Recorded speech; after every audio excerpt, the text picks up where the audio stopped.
going to switch things up a little bit today. We're going to start the program here on 94 WIP with the Philadelphia Phillies because the Phillies miss out on Crochet just a little bit ago. And we know that that was a massive target for Dave Dombrowski, Rob Thompson, and John Middleton. It is something that was very public. It is something that is dating back to last year's trade deadline. So it was a focus.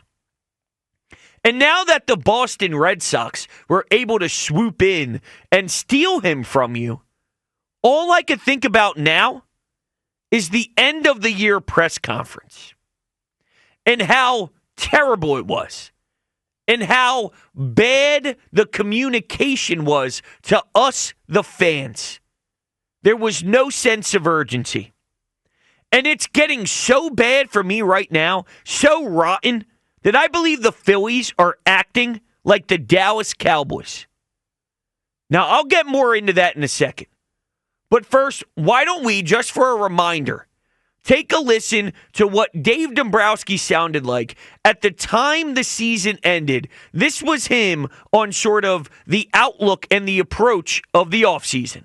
Well, I don't think we need to add more star players. We have as many stars as about anybody in baseball.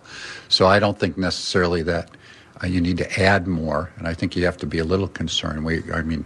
Jon is very accommodating and giving, but you're also in a position where you're still working with a payroll and trying to make things work for you and go into the future what you have. And would you be open to it? Yes, but I think you have to be careful because sometimes it's not only the star players, it's also sometimes the supporting cast.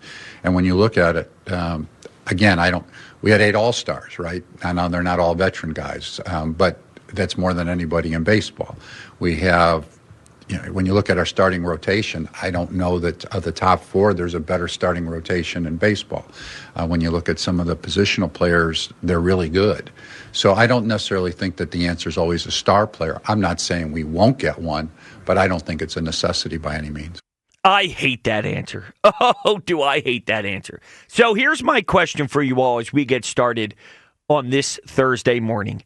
Do you trust Dave Dombrowski to get enough this offseason? Based off of what you just heard. And 215-592-9494, does it sound to you like there is the sense of urgency to go out and make this team better? I truly believe the Phillies are acting like the Cowboys. Hear me out. The Cowboys had 12-win seasons multiple years in a row. And they were running it back with some of their key pieces, blinded by some of these playoff experiences and playoff appearances. And they weren't making enough significant changes. They had constant underwhelming playoff losses, and then now they are watching other teams pass them by. The Washington football team or the Commanders. The Eagles, obviously, way farther ahead than where the Cowboys are. They're just sitting there and watching teams pass by. Just like we're watching the New York Mets go get Juan Soto. Just like we're watching this team have failures in the playoffs to the Arizona Diamondbacks. That's the Cowboys version of losing at home to, let's say, the Green Bay Packers. Right now, our baseball team is running their operations the same exact way as the garbage, trash Dallas Cowboys. Not enough significant changes and getting blinded by playoff appearances, thinking that they're what? Just getting unlucky? It's unbelievable. The 12-win seasons the Cowboys were getting, okay, is that the Phillies winning the division? Finally, we won the division. What did that lead to? A New York Mets team beating you up and sending your ass home. It's unreal. Do you trust Dave to do enough this offseason? 215-592-9494. Remember, they didn't change their coaching staff. That's a loser mentality. To run this thing back, not only with the players, and it seems like that's the case, but Kevin Long. Our biggest issue was our hitting. So you know what makes perfect sense? Let's bring back our hitting coach. And you know what? They tried to sell us in a way that Juan Soto and Kevin Long were close. And maybe that could be the reason why he stayed. How'd that work out? The Phillies weren't even involved. They weren't even involved in the sweepstakes. Whether you would have been able to outduel Steve Cohen and the Mets or not, which you probably wouldn't have because it didn't seem like the Mets were going to be denied. I at least would like to know that you're at the table. Like, I'm sure Yankees fans are disappointed that they didn't have him return, but I think it's easier to sleep at night knowing that their owner at least went $700 and whatever million dollars, and they pushed the envelope as much as they possibly could. We brought in new investors, multiple new investors. And John Middleton is loud about wanting his trophy back. Have you seen anything so far this offseason to imply that he really wants his trophy back? I'm telling you, the Phillies are operating like the Dallas Cowboys, and that makes me sick. How are you going to compete with the Braves? They won't be as injured as they were last year. And you may think we beat them up the last couple of seasons in the playoffs when you did face them. Yeah, but we're trending in the wrong direction now. The last few years, there was some intrigue, and it seemed like they were riding the right way. Now, other teams are passing them by. You think the Dodgers are going to have bullpen games the same way they did last year in the playoffs? Ohtani taking the bump again? Signing Blake Snell? They just continue to go. They just continue to add. You think they ever look at their roster and think that they have enough superstar talent? They're never satisfied. We need that mentality if we are going to be what we expect the Phillies to be. And they don't have it right now. So we heard from Dave. I want you all now to take a listen to Rob Thompson. This was Rob Thompson when the season ended, just for a reminder of the tone and the direction of this club. This was the manager after they failed. I mean, we have a good ball club. This is the roster is a championship roster. It really is. Dave and the front office have done a great job. Now, we haven't gotten it done. I haven't gotten it done. Do we make some tweaks for next year? Do we, we've already talked about it. Do we turn the lineup around or move people around to possibly get a more consistent offense? I don't know. We got to talk about it. At the start of the season, do we give more guys more days off? And I'm not just talking JT or one or two. I'm talking about everybody. Just so that maybe, was it fatigue that set in July? Maybe by giving guys an extra day off here and there early, we can extend that run a little bit longer and right into October. Does that sound like a man with a killer attitude? Does that sound like a philosophy that has aggression? Oh, we might give them rest early. Oh, yeah, that's great. That's great. That's what I want to hear. After you failed miserably, the first thing I want to hear is maybe we'll give all of our team, not just the superstar talent, but maybe some of the lesser guys, some off days in May. Whew. Unbelievable stuff. Riveting. I mean, I am just pumped thinking about this upcoming season. It makes me sick that we are about to enter another year with this team, and I know there's a little ways to go, and it's not all wrapped up yet, but I could tell they don't really move with the aggression that we deserve. They believe they're okay. And what really makes this irritating to me is the dysfunction. back to the Cowboys. Jerry Jones, right? Their head coach, Mike McCarthy, Jerry Jones's kid. It seems to be a circus. I believe the Phillies, in a way, with the dysfunction, is starting to trend that way. And what I mean is, John Middleton is constantly saying one thing. John Middleton is talking about how the Phillies have to strike when the iron is hot. And you can't miss out on that opportunity. He also talks about wanting to get his trophy back, but, I don't really see the proper steps to follow that up. I don't see the reaction being proper from him. I don't see the results following those words. But then I also hear the president and the manager take this road of, we're good as is. We're a championship roster. Quite frankly, no, you're not. So here I have the owner thinking one thing, and here I have the president thinking another. They're not on the same blueprint right now. And that's a problem. It never works when that's the case. And not only that, you could see that now there is a level of sloppiness with the media. Because this Alec Boehm thing is getting egregious too. He was getting dangled around publicly for weeks and months and months and weeks and months that he was going to get moved. Now they're doing damage control. And it's, we like what he does. He's a great guy to bat behind Bryce Harper, and he's knocking in so many runs. Stop it. You tried to get his ass out of here. You definitely 1,000% did.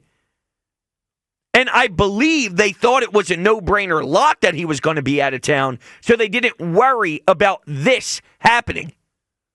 But that goes back to dysfunction. You got to know we have to cover our rear end if X, Y, and Z goes down and we're not able to actually send him somewhere to get anything back in return. We need to make sure that we clean up all the nonsense in the public eye. Because if there is a small percent chance that he's back in a Phillies uniform, it needs to be clean. And it's not. It's dysfunction. The Phillies are acting like the Dallas Cowboys in so many different ways. Do you trust Dave Dombrowski to do enough this offseason? 215-592-9494. That's the phone number. We'll get into the Eagles. I think they did a good job in this whole locker room situation on Wednesday night to put out the fire, and we'll get into some of the remarks made by AJ and Jalen and a lot of others, Jordan Mailata.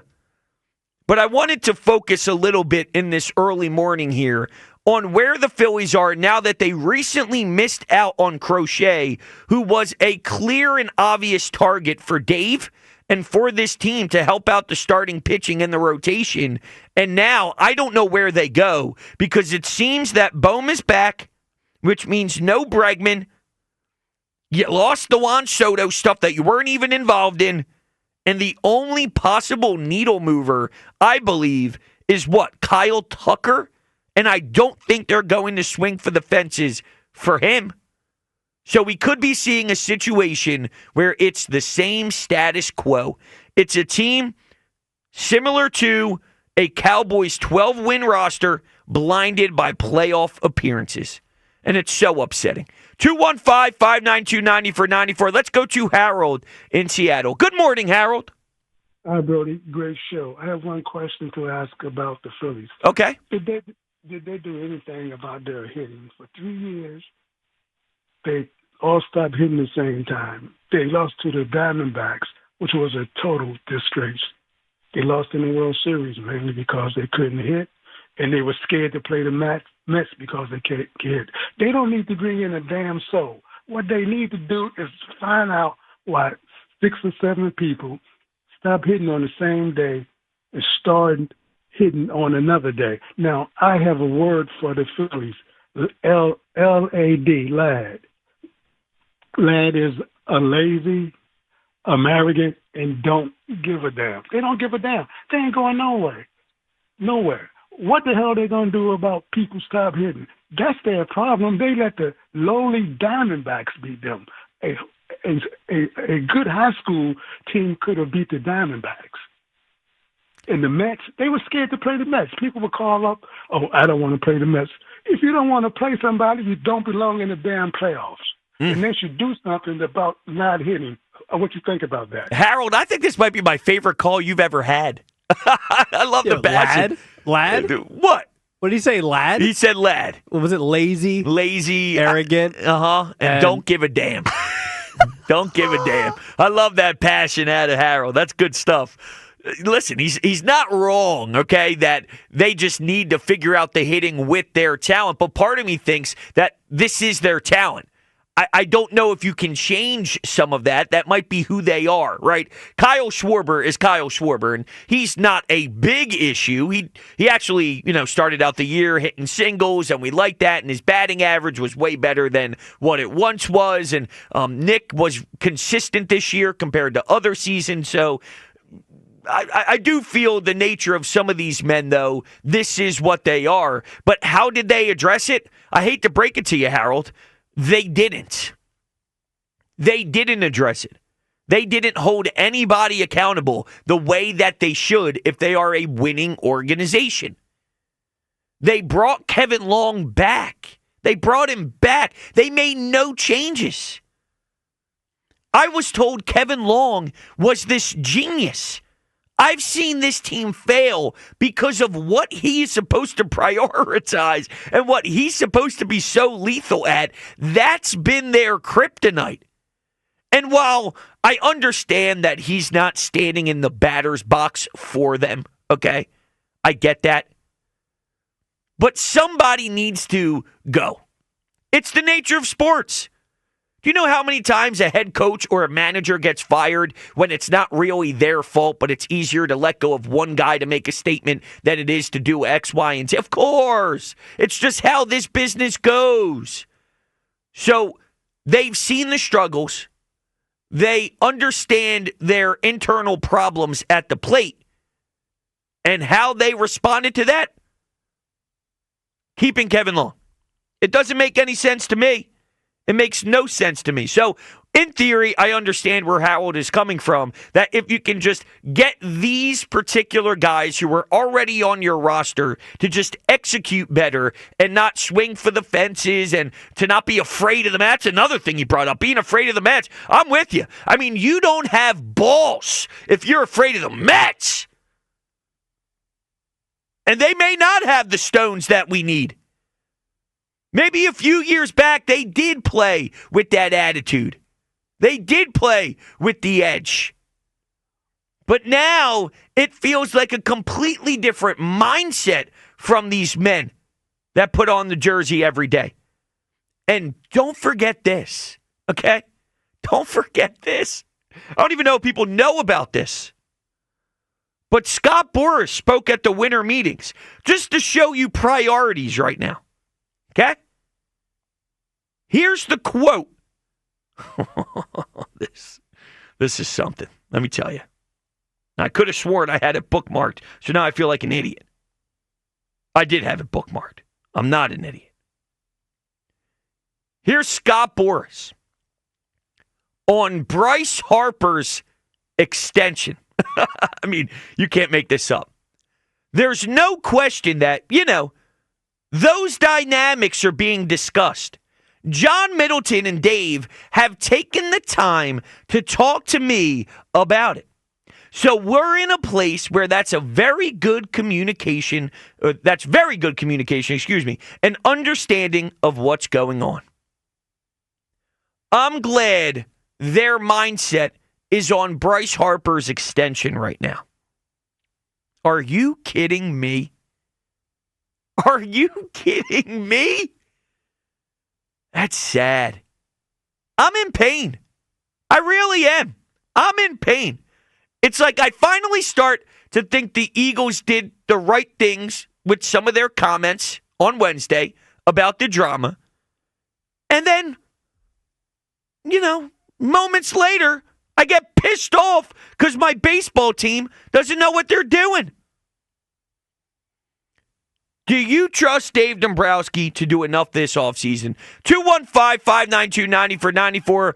We can talk Phils. We can talk Birds. I see some Eagles calls lined up as well. We can mix in a little bag of everything, if you will, throughout the program. Let's go to Craig in D.C. Good morning, Craig. Brodes, what's up, brother? What's happening, man? How you feeling? Man, yo, bro, I heard you, man, on the afternoon show, Brodes and 50, boy. I love that. I love the way y'all did it too, Brodes and 59. I was like, I was stoked. Let him cook. Yeah, I had our production. Right? Yep, I had our production change it to 50 minutes on him. Yeah, that was a good one, man. Once again, man, love the energy, brother. You bringing it on that, man. I just, hey, listen, bro. I was gonna talk baseball, bro. I have no energy for the Phils. I'm telling you, man, they're becoming as dysfunctional as those damn Sixers, man. I just don't understand what the hell is going on over there with them. My God. I know. It's like they're targeting certain. Yeah, they're targeting certain people. The Red Sox sneak it. They have no sense of urgency, and I just can't sit here and allow for them to sneak through the offseason like this, Craig. Dude, I know. It's like, bro, we got enough headaches dealing with all this crap with the Eagles and the Sixers.